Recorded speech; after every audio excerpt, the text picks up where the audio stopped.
Welcome to today's video. Today we're going to talk about some productivity hacks that you can use that'll help speed up some of those mundane things you have to do every day and let you get down to the important work that you need to do. Here are my top 10 favorites. Number 10, speed up YouTube videos. So does some clown keep sending you videos every week that take too long to watch? Well, you can speed them up by clicking down here on the gear icon. Then you can choose speed. So you can change the speed of the video to up to twice as fast. And this changes without changing the pitch. So if that's too fast, try 1.5. So if you think about it, you could set a 5-minute video to watch in 2.5 minutes, or a 40-minute webinar could become 20. You can slow it down or speed it up anytime you want. Number 9, schedule an email. So do you ever want to send an email late at night or on a weekend so that you don't forget about it, but actually have no intention that it's actually answered after hours? Well, try this handy feature that lets you write an email now, but send it later. So simply compose the email as you normally would, but then click the Options tab on top. Then click Delayed Delivery. Under the Delayed Delivery options, you can set the date and the time that you actually want it to send. Then click Close. When you hit the send button now, it will go into the outbox, but it won't send until the date that you set. Now, the only stipulation here is that your computer must be on and your Outlook must be open at the time of delivery. Number 8 is Alt-Tab. So do you ever have a million windows open at the same time, but you want a quick way of switching between them? So all your windows currently open will show up on your taskbar down here. And when you hover over them, you can get a little preview of what they look like. But a faster way is to hold down your Alt button with your thumb and press Tab with your middle finger. That will switch through all of the apps that open. So I'm keeping my thumb down, and as I'm pressing Tab, it's switching from window to window.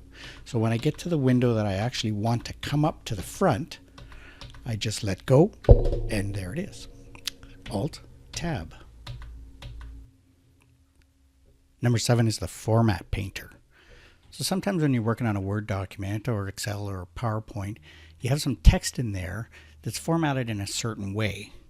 So this one, for example, is bolded, it's 16 font, it's underlined, and I have text under here that is not the same as this. So if I want this text to be the same as this text, the first thing I do is I highlight it, and when you let go, you will get this menu. And one looks like a paintbrush.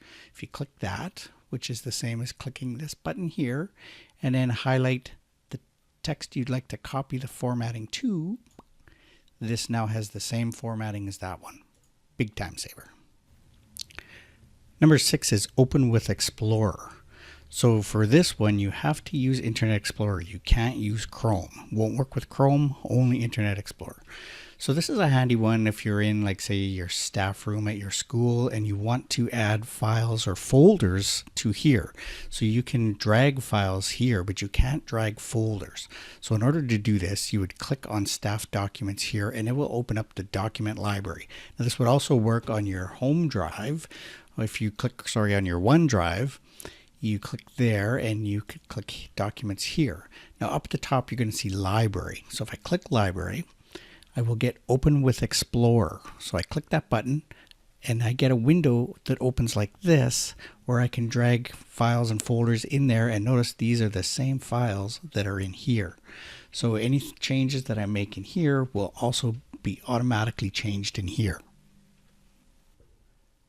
Number 5 is Connect to Outlook. So this is a really handy one if you need to use booking calendars or any calendar on the portal. So first thing you do is visit the calendar.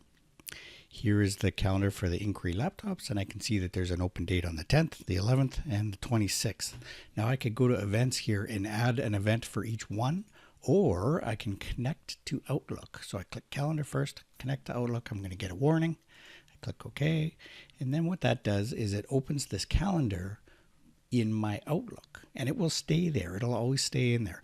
So then I can come over here now, and I can say on the 10th, I want to book, Salakin's going to book the laptops at 8 o'clock, and it will show up in that calendar. When I come back here and refresh the page, it's now in there. But the really cool thing about this is if I wanted to add more, so let's say I also want it on the 11th, I can click and drag here. That would move it to the 11th.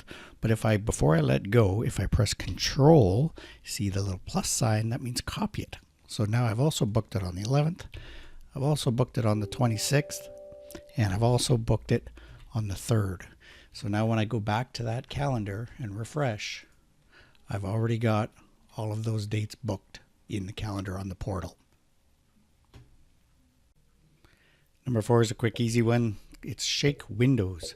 So in the same vein as Alt Tab. So sometimes you got a million windows open, but you want to see what's on your desktop. So when you want to move a window, you can click and drag it and move it wherever you want it. But instead of moving it, if you shake it, what it does is that minimizes every window but the one you shook. Shake it again, and they all come back. Number 3 is keyboard shortcuts, which is kind of hard to show you. But basically, it's a matter of pressing your keyboard and using shortcuts. So like bold, underline, for example, those can be done with the keyboard. So if I press Control B, that will bold or unbold. Control U will underline or ununderline.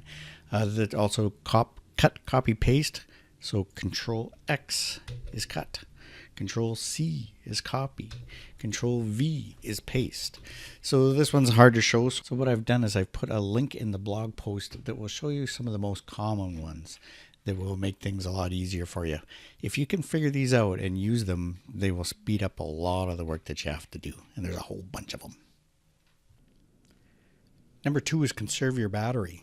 So when you're plugged in, you want your computer to be bright and fast. But bright and fast is a huge battery killer. So when you're unplugged and you're running on battery, you want to dim your screen and preserve some resources, and your battery will last longer. So to change how your computer runs, right-click the little battery down here and choose Power Options. With this dialog box, you can choose High Performance, which uses more power but makes your machine perform at its best. You can choose Balance, which tries its best to pick what's best for you. But the final is also Power Saver, which tries to reduce everything. So if you're going to be on battery and know it's going to be for a short time, you can choose Balanced or High Performance. But if you know you need your battery to last all day, you probably want to pick Power Saver. If you don't see all 3 of these, click Create a Power Plan, and you can make your own power plan based on those 3. And number 1 is choosing what closing the lid does. So this doesn't seem like it should be number 1, but are you ever in a classroom or a library or anywhere for that matter, and you close your laptop to walk to a new location, and when you get there, your computer is sleeping, and you have to wake it up and relog in. So what I do is I set my computer to not go to sleep when I close the lid. So to do that, again, right-click on the battery, choose Power Options, and over here, it actually says choose what closing the lid does. So you click that, and you can choose. So I have mine on battery and plugged in to do nothing. So if I close my lid, it's not going to go to sleep or turn off. You can change those, and you could have it so that it'll actually shut down when you close the lid, but I find that a little annoying when I'm trying to move back and forth. Thank you, and see you next week.